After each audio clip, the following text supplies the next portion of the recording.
Assalamu alaikum wa rahmatullahi wa barakatuhu. Zulhijja ayı Müslüman kalendarında soңгы ay болып санала. Аның тәрҗемәсе хаҗ белән мул булган бәрәкәтле ай дип тәрҗемә ителә. Аллаһ Таала шушы айны билгеләп куйды. Курбан гамәле белән, хаҗ гамәле белән. Шушы гамәлләр белән без Аллаһ Таалага якыная алабыз. Һәм Аллаһ Таала аерым Коръәндә ант итә. Шушы Zulhijja айының беренче 10 көннәре белән. Шушы 10 көнендә тотылган уразалар Аллаһ Таала алдында бик дәрәҗәле. Хәтта Пәйгамбәребезнең хадисендә әйтелә, бер көннең уразасы бер ел тоткан уразаның савабына ия булдырыр дип килә. Һәм Аллаһ Тааланың рәхмәте белән шушы көннәрдә 10 көнендә Zulhijja айының 10 көнендә кылган гамәл гыйбадәтләребез, изгелекләребез Аллаһ Таала алдында бик дәрәҗәле.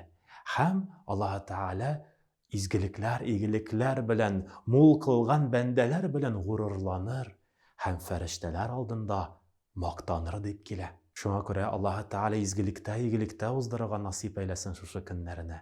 Һәм бигрәк тә 10 көннең арасында иң бөек көн ул Гарафа көне.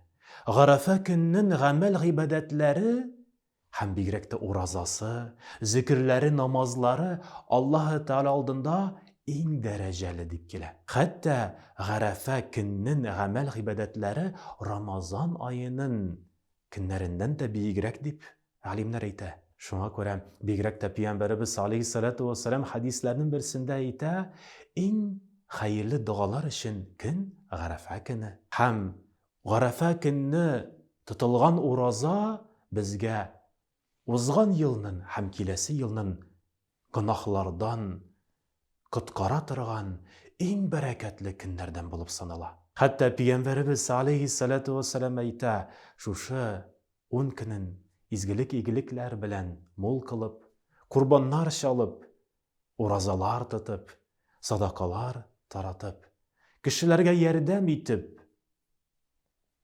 мул кылсагыз, Алла белсә, Аллаһ Таала алдында гөнаһлардан пакланып, чистарынып, изгелекләрен белән гамәл дәфтәрләребезне мул кылып, Аллаһ Таалага якынаерга насип әйләсен.